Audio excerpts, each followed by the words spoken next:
Our speaker is Peter Crooks. The title is Scheme-theoretic coisotropic reduction. Please. Okay, thank you very much for having me. And for people who've been to talks of mine in the past, this will sound familiar. It is. Yep.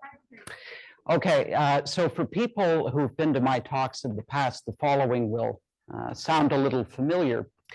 But, you know, this is Friday before lunch, so I'm going to keep it light. Symphony more than once. Yeah, well, right. Though I have to say, this is just my way of setting expectations very, very low. It's a tactic. So anyway, all right. So I'm going to talk about joint work with Maxence Meyrand from the University of Sherbrooke. And it sort of differs from recurring themes in this conference in, I would say, two ways. One is that the groups involved are generally non-abelian, okay? And second, it's sort of scheme theoretic rather than classical algebra geometric. Okay. Anyway, interrupt me at any time if you have a question. All right, so let me begin with some of the basics. So I'm going to let G be a connected Lie group with Lie algebra, denoted by the corresponding German letter. Okay. And I'm not going to assume much symplectogeometric background. So let me give you a definition of a Hamiltonian G space for such a group. So definition is a Hamiltonian G space is, well, it's a lot of information. It's really 4 pieces of information. So it's a quadruple. And I have an M, I have an omega, I have a mu, and I have a script A, okay? You can guess what M omega is going to be. It's the only thing it could be. So of a symplectic manifold,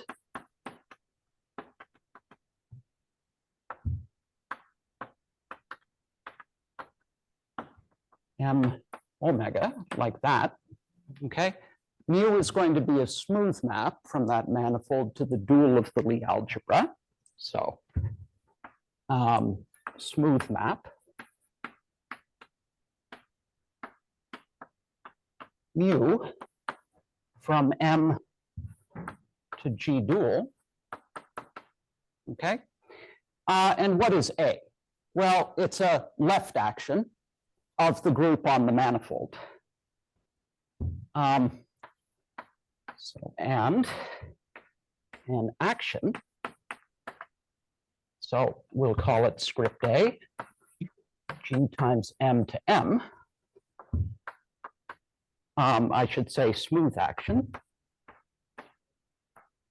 Oh, now presumably you can, but I won't make that mistake again. Okay. Satisfying the following properties. All right. Okay, I'll get rid of my title.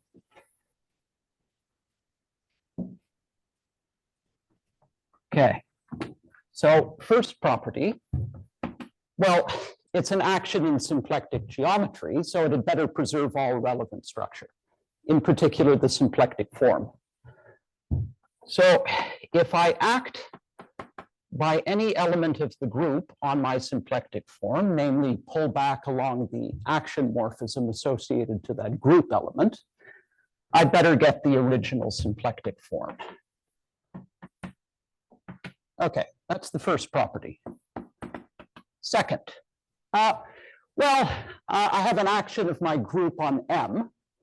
I also have an action of my group on the dual of the Lie algebra. It's the coadjoint action. Reasonable to insist that M be equivariant. That mu be equivariant. So mu is G equivariant. Okay, and third, some kind of analog of Hamilton's equations, which I'm just going to write down as follows. So let's say that I have an element of my Lie algebra.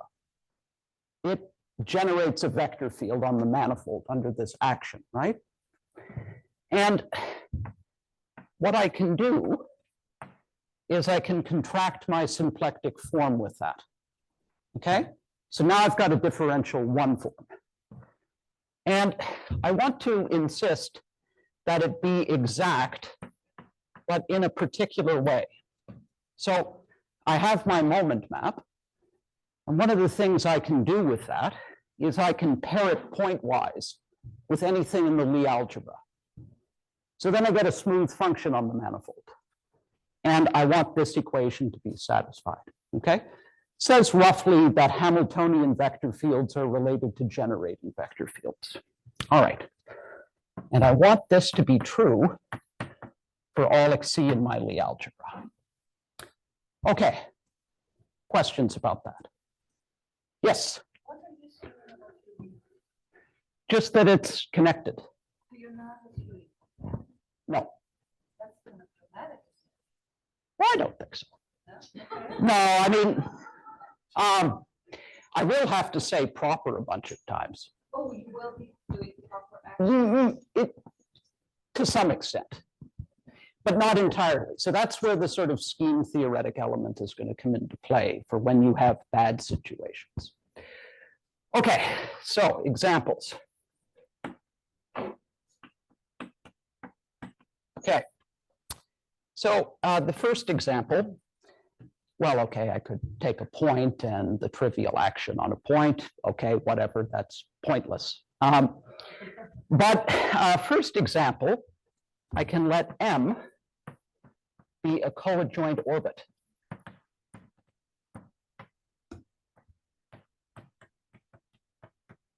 Of my group G, okay? All right, what's the action? Well, it's an orbit, so the action is immediate. What's the symplectic form on the orbit? I don't want to get into that. It's called the Kirillov-Kostantsuriau symplectic form. But what's the moment map? Well, it's just inclusion of that orbit into the dual of my Lie algebra. Okay. All right, great. So there are lots of examples of these things. The second equally standard class of examples is, well, I said I wouldn't write that low on the board again, but well, anyway, I did. I can let M be a cotangent bundle. We know those are symplectic, okay? But if I want M to be a Hamiltonian G space, one of the ways I can do that is assume that my N comes with a G action and then take a cotangent lift of that action. So that's what I'm doing here. So I'm saying for a G manifold N. Like that, okay? So that's my symplectic manifold. I'm being a little opaque about the action. It's a cotangent lifted action. What else do I need to provide? Well, I just need to tell you what the moment map is, given that I'm avoiding other things. So the moment map then, all right. So this will go from my M to the dual of my Lie algebra. Okay, and one has to think a little bit about this. What's it going to do?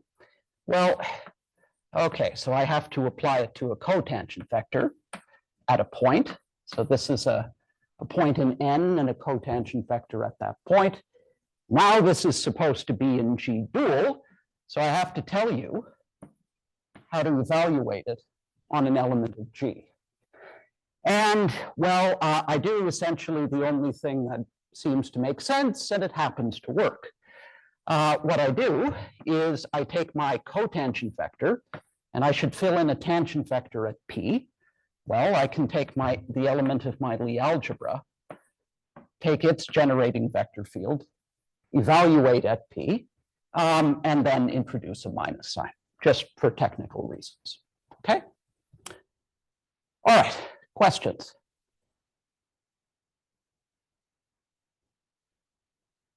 Okay, so just kind of building on that, what I'm going to do now is I'm just going to take M to be any Hamiltonian G space.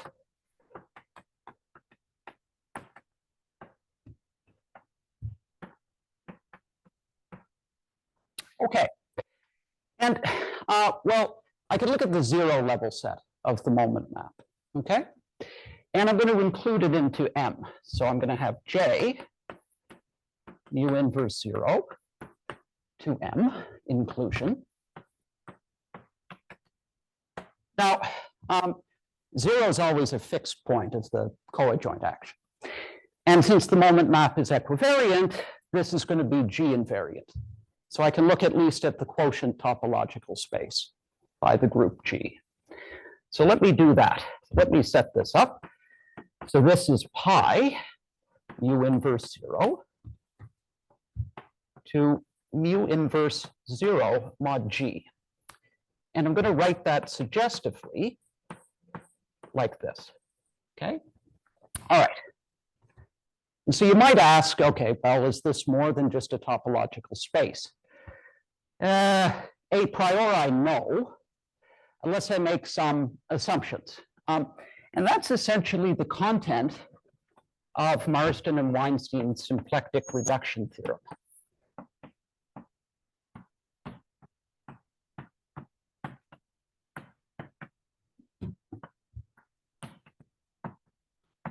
Okay. And what assumptions am I going to make?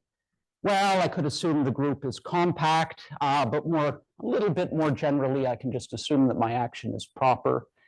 And I'm going to assume that it acts freely on the entire manifold. I don't need to do that in order to say what I'm going to say, but nonetheless, I just want to keep it fairly simple. So if G acts freely and properly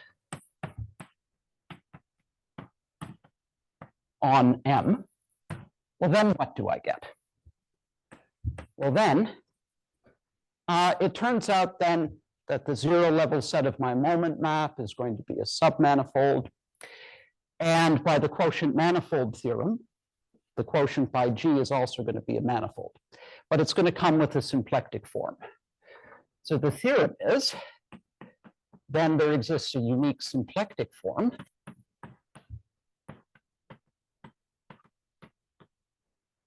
call it omega bar on this quotient. And well, what would be reasonable? It has to come from omega in some way, right? If it didn't, well, then you could throw me off the stage. So what's the condition? Well, if I pull omega bar back by pi, so now I've got a differential 2 form on the 0 level set, okay? That should be the restriction of omega to that level set. So I'm going to say this is J pull back omega. Okay. Questions about that?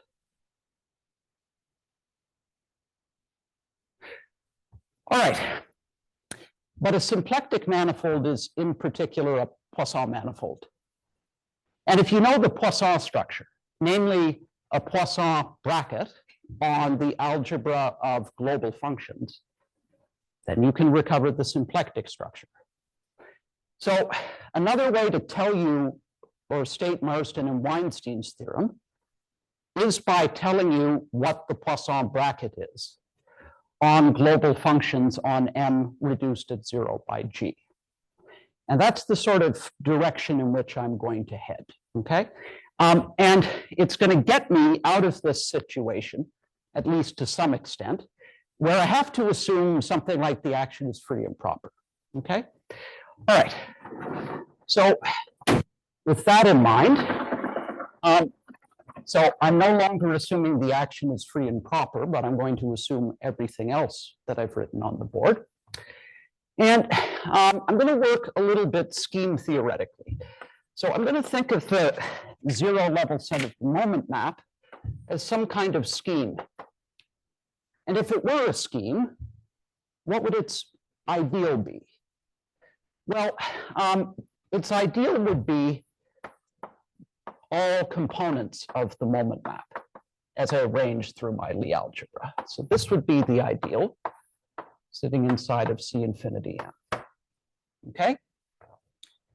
Now, I could look at the restriction map from smooth functions on M to smooth functions on the level set. And, well, that has a kernel. And the kernel of that and I both define the inverse image of zero as a set, but they define it differently as a scheme, if you like. I mean, I'm not really allowed to talk about schemes in the C infinity context, but you get my point.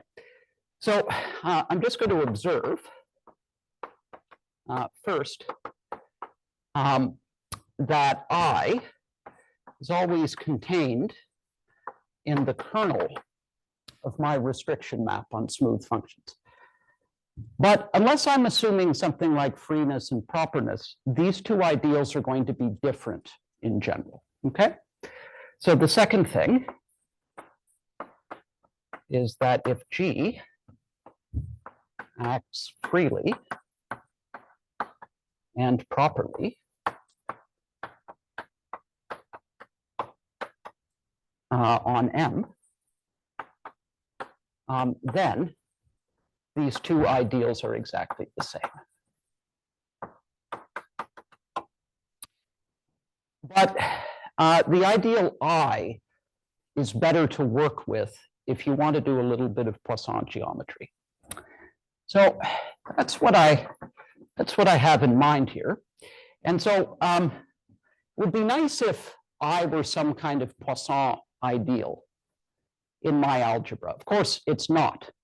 So what do? I just take its normalizer and I say it's a Poisson ideal in its Poisson normalizer, a cheap trick.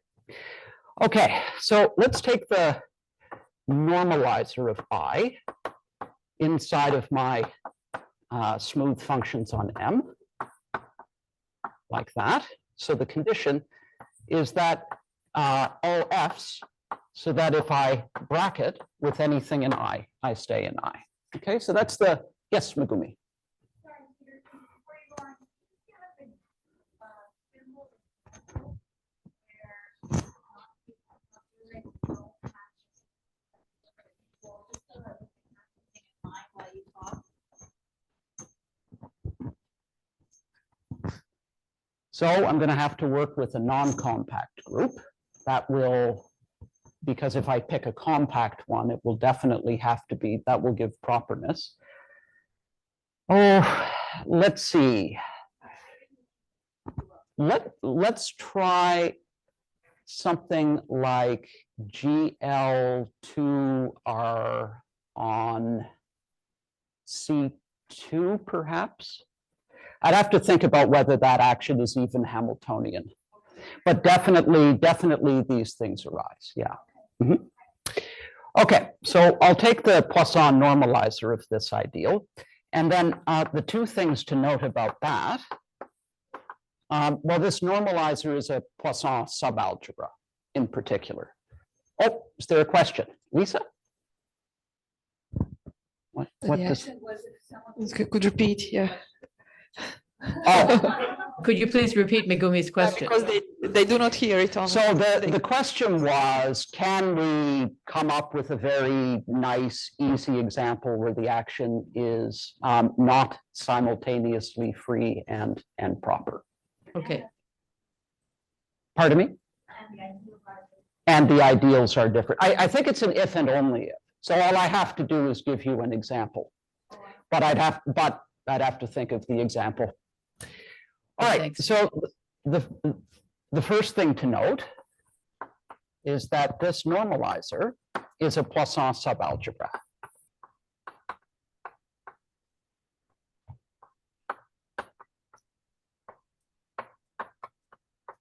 of smooth functions on M. Okay? And then I is going to be a Poisson ideal in its normalizer, not surprisingly. So 2I is a Poisson ideal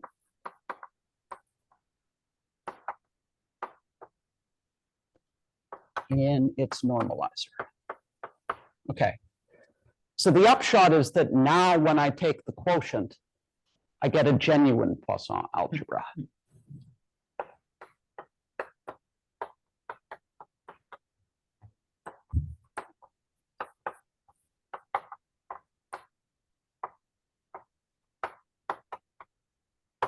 Okay, any questions about that?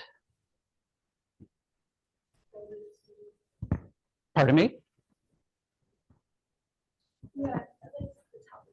Oh, certainly. Yes. Exactly.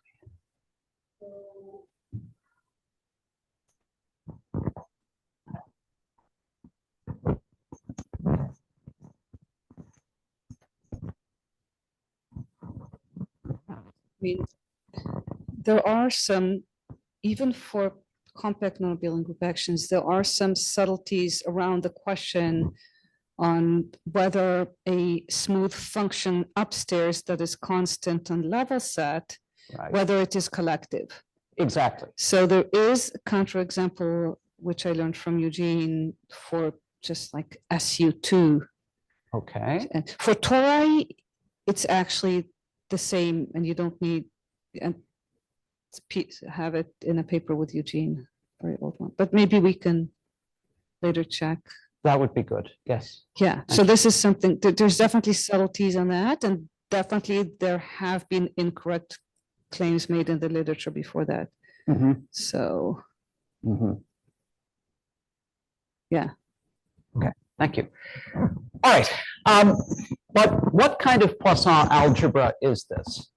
Well, it turns out to be the Poisson algebra that you would expect to get on the symplectic quotient if it were a symplectic manifold. So let me explain that. So this is a theorem, and this is by Sniatitsky and Weinstein.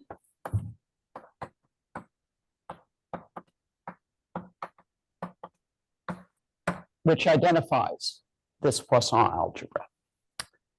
And it says, well, the normalizer of I mod I, well, okay, so it's manifestly a subalgebra of smooth functions on M mod I.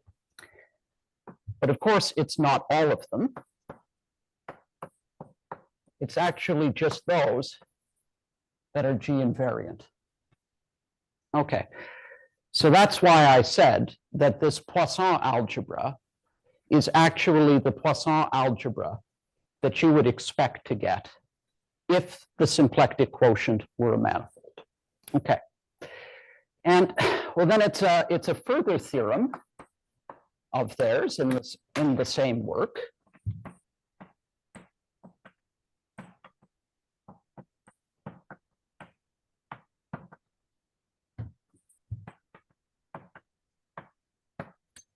That in the case where the action is free and proper, this actually recovers the Marsden-Weinstein theorem, but the Poisson version of that. So I will just say, if G acts freely and properly,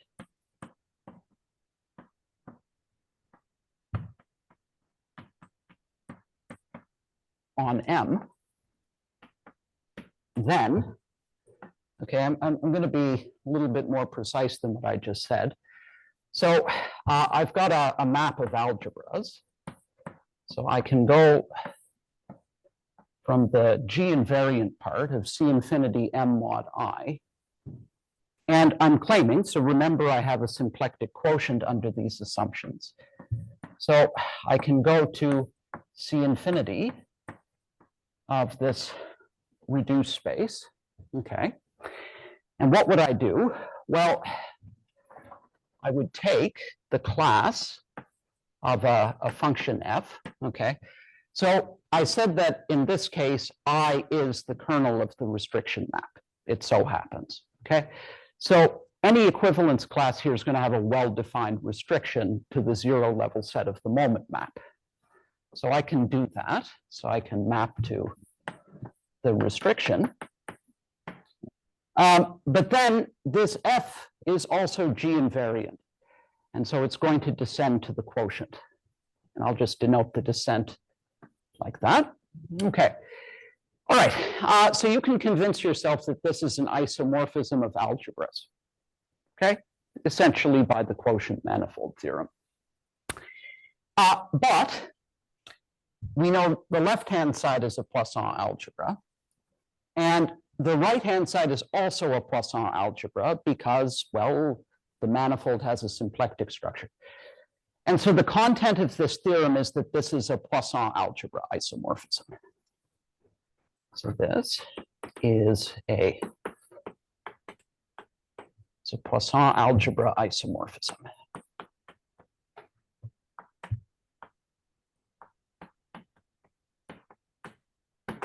Okay.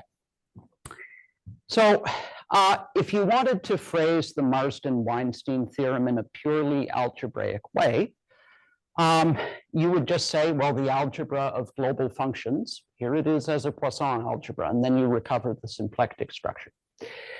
But this thing here, this right-hand side, you can define more generally, okay? You don't need the action to be free and proper.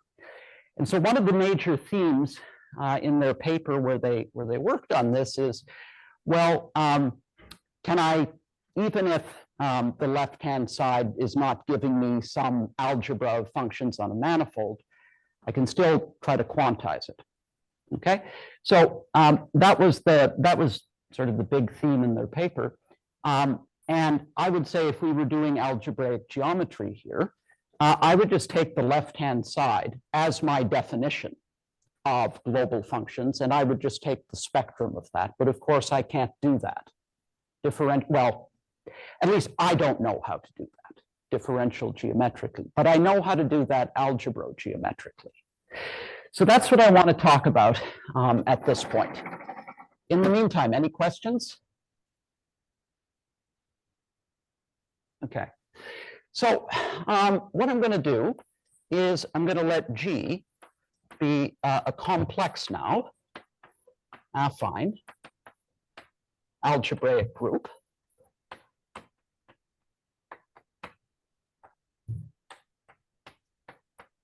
With correspondingly algebra.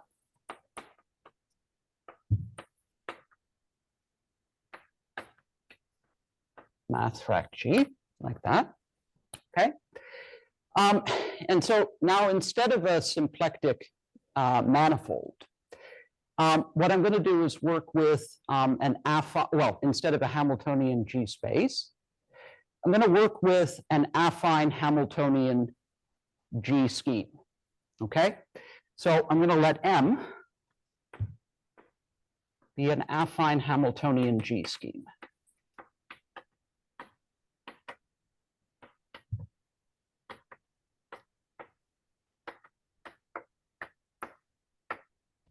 Okay, so reasonable question, what's that? Okay, well, I mean that M is the spectrum of a Poisson algebra, so at least it's an affine Poisson variety, affine Poisson scheme. I'm not assuming the algebra to be finitely generated. I'm not assuming it to be reduced, okay? And you can define what it means for G to act on that in a Hamiltonian fashion with just a little bit of effort, okay? All right, and what I'd like to do again is focus on the zero level set of the moment map, but I'd again like to do it using my ideal I, which I'll define analogously to before. So this is the ideal generated by all of the components of the moment map, but now inside of regular functions on M. Okay. And the thing to say is, well, so let's note. So now if I write mu inverse 0, I actually mean a scheme, okay? And I is the ideal of that closed subscheme, mu inverse 0. So I is the ideal of mu inverse 0 as a closed subscheme of M, okay? Literally, all I do is I take the ideal of 0 in the dual of my Lie algebra, I pull it back under my moment map, and then I take the ideal that that generates, and well, that's exactly as I've written it. So I'm doing this scheme theoretically, okay? All right, and so because this is the ideal, if I want to think about global functions, well, they're not really functions anymore, they're global sections. If I want to think about global sections on the 0 level set of the moment map, what do I do? Well, I just say literally, this is functions on M mod I, okay? And this is well behaved with respect to the G actions in question. So what I can do is I can put G here and then put G here, okay? All right, so the G invariant sections on mu inverse 0, they're now giving me what looked like in the previous sort of smooth category situation. They look like the Poisson algebra that I care about. And so what I'm going to do is just tell you about a Poisson algebra structure on mu inverse 0, or the global functions sections on mu inverse 0 that happen to be G invariant. But before I do that, any questions?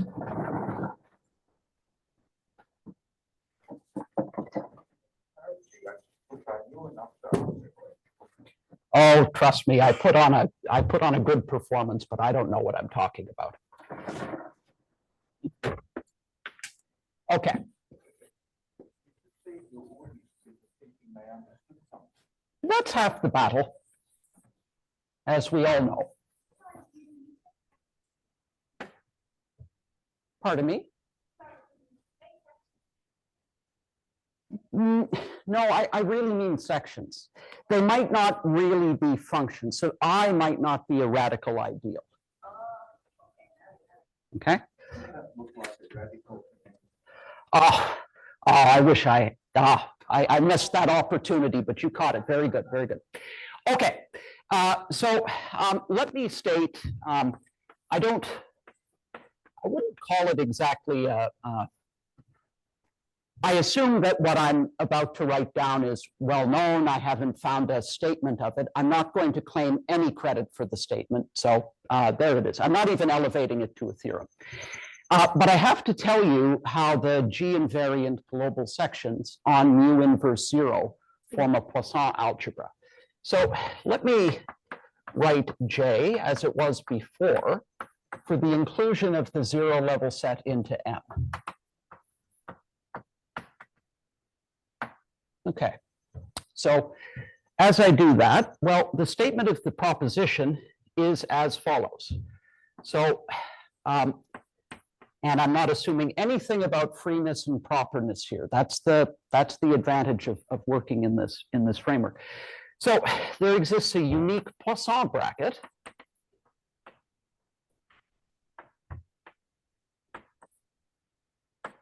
on my G invariant sections. So on that.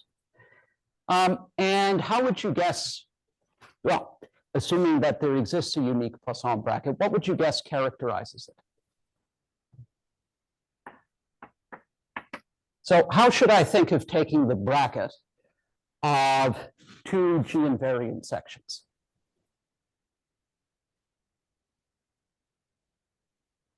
Well, remember M is Poisson, so I can take brackets on M. So what I do is if I have two such things, I lift them to sections on M, I take their Poisson bracket there and I restrict back down, okay? And that happens to work. That's all that happens here. So such that, okay, so if I take the bracket of two restrictions. And these restrictions are going to have to be G invariant in order to be in here. But anyway, if I do that, well, I should be able to compute that as the restriction of their Poisson bracket on M. So such that this, for all F1 and F2 sections on M that happen to restrict to G invariant things on the zero level set, okay? Such that this, for all F1, F2, and I'll write it like this. In the inverse image under the restriction map of G invariant sections, like that. Okay. Questions?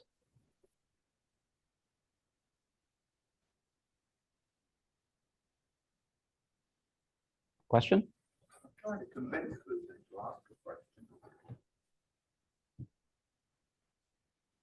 By all means. I don't have one. He's I see.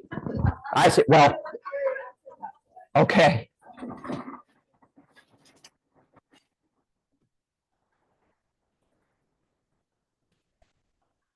So,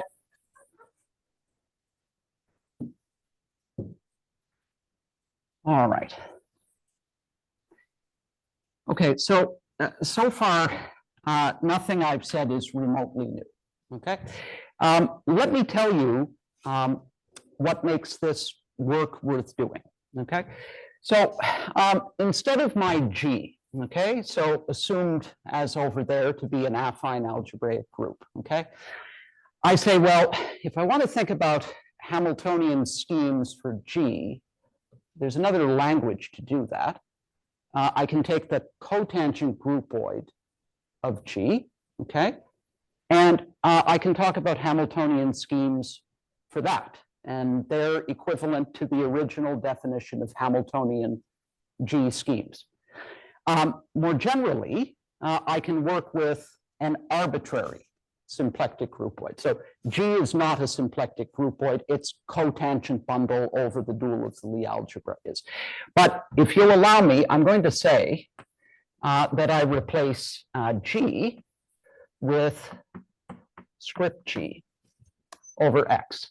And I want this to be an affine symplectic groupoid.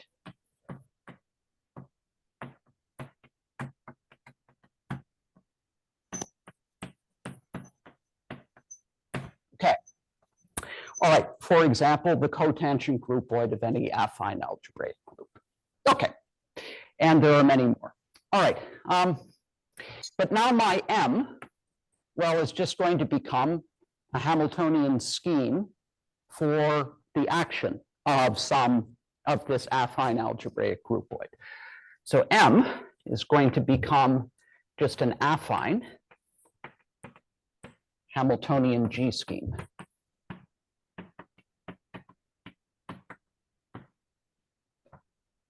Groupoid scheme. Okay. So one consequence now is that the moment map takes values in X, which is necessarily a Poisson manifold. The base space of any symplectic groupoid is necessarily Poisson. Okay? All right.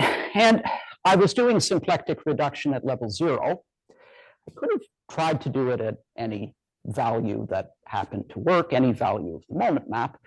But I could actually do a lot more. I could reduce along a subvariety. So let me be a little bit more precise when I say that. And so I'm going to take the 0 element in the dual of my Lie algebra. That's the level of my moment map. And I'm going to replace it with something inside of X.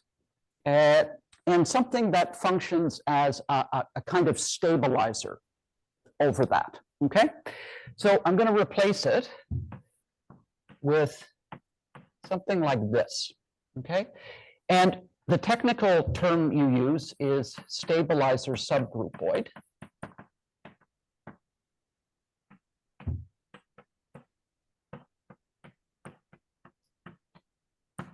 What kind of thing is S, though? Well, S is going to be something in X, H is something in G.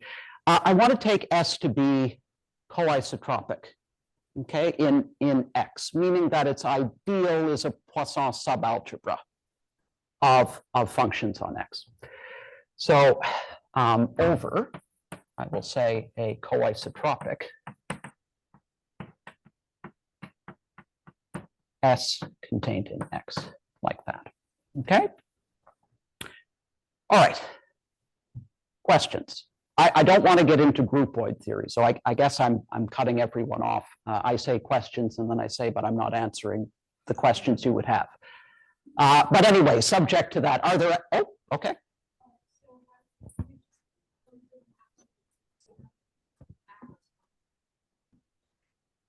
Yeah, so M comes equipped with a map to X.